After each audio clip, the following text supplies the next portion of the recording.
भोपाल से बड़ी खबर है, जहां पर किसानों के लिए एक अच्छी खबर सामने आई है। समर्थन मूल्य पर गेहूं खरीदी की तारीख बढ़ा दी गई है। अब 31 मई तक न्यूनतम समर्थन मूल्य पर गेहूं की खरीदी होगी। सीएम के निर्देश पर गेहूं खरीदी की तारीख बढ़ाई गई है। पहले 16 मई तक ही एमएसपी पर खरीदी होनी थी, लेकिन अब इसे बढ़ा दिया गया है। 15 दिन और इजाफा किया गया है। 31 मई तक अभी एमएसपी पर गेहूं की खरीदी हो सकेगी। हालांकि इस बार किसानों को बाजार में गेहूं के दाम एमएसपी से ज्यादा अच्छे मिले, इसलिए कई किसानों ने एमएसपी पर अपनी गेहूं की फसल को ना बेचते हुए बाजार में बेचा है। लेकिन अभी भी किसानों के पास ये मौका है कि वो अपनी गेहूं की फसल को एमएसपी पर बेच सकते हैं और इसके लिए तारीख बढ़ा दी गई है।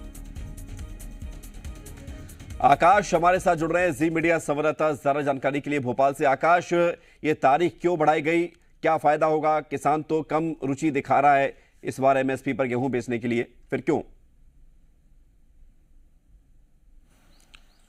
देखिए, इस बार विवेक, एमपी के गेहूं की डिमांड ज्यादा बढ़ी है क्योंकि रूस यूक्रेन के जो युद्ध के हालात थे उसकी वजह से विदेशों में एमपी के गेहूं की डिमांड बढ़ी, तो बाजार में गेहूं के जो दाम थे वो किसानों को ज्यादा अच्छे मिले। लेकिन कुछ किसान अभी भी अपने गेहूं को बेच नहीं पाए हैं। ऐसे में सरकार की मंशा यह है कि किसानों के गेहूं के एक एक दाने को खरीदा जाए, क्योंकि शादियों का सीजन भी रहा और तमाम तरह की जो त्योहार थे वो भी रहे। इस वजह से जो किसान छूटे हैं और एमएसपी पर अपना गेहूं बेचना चाहते हैं, उनके लिए सरकार ने एक बड़ी राहत देने की कोशिश की है और ये तारीख जो 16 मई तक थी न्यूनतम समर्थन मूल्य पर गेहूं खरीदी की, उसे बढ़ाकर 31 मई तक कर दिया है। सीएम शिवराज सिंह चौहान खुले मन से कई बार इस बात का जिक्र कर चुके हैं कि किसानों के गेहूं का एक एक दाना खरीदा जाएगा और इसीलिए तारीख भी बढ़ाई गई है। हालांकि भाव था वो बहुत बेहतर रहा क्योंकि एमपी का जो शरबती गेहूं है वो प्रसिद्ध है और इस बार विदेशों में ज्यादा निर्यात हुआ है एमपी का गेहूं।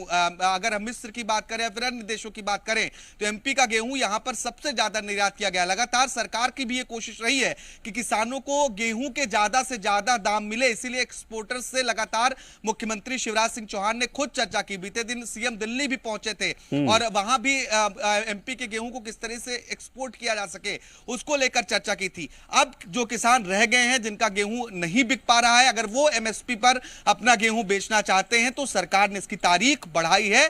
तो किसानों के लिए अच्छी खबर है, उन्हें थोड़ा बहुत लाभ रजिस्ट्रेशन के लिए भी सुविधा बढ़ा दी गई होगी, क्योंकि ऐसे किसान कई होंगे जो हो सकता है कि उन्होंने रजिस्ट्रेशन ही ना कराया हो, तो उसकी भी सुविधा है या सिर्फ तारीख बढ़ाई गई है?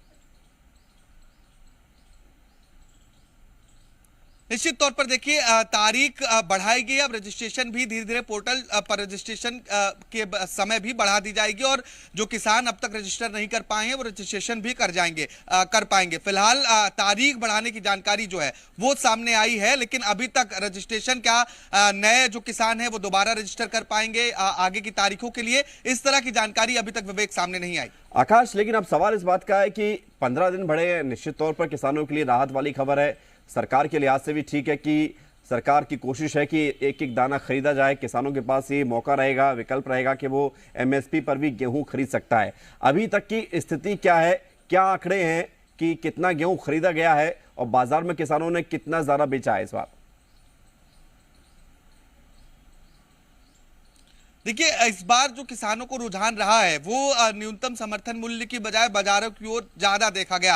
हालांकि जो न्यूनतम समर्थन मूल्य रही है उस पर भी किसानों ने बड़ी संख्या में गेहूं बेचा है। ऐसा नहीं कि यहां पर खरीदी नहीं हुई है और भुगतान भी लगातार पोर्टल के माध्यम से इस बार गेहूं खरीदी का किया जा रहा है। प्रतिदिन जो भुगतान की प्रक्रिया है वो लगातार पोर्टल के जरिए किसानों को की जा रही है जो एमएसपी पर गेहूं बेच रहे हैं, और जो बाजार के मूल्य पर किसान गेहूं बेच रहे हैं उनकी बात अलग है। लेकिन एमएसपी पर गेहूं खरीदने का सिलसिला लगातार जारी है और ये आंकड़े भी बहुत बेहतर हैं जो एमएसपी पर गेहूं सरकार ने इस बार खरीदे हैं।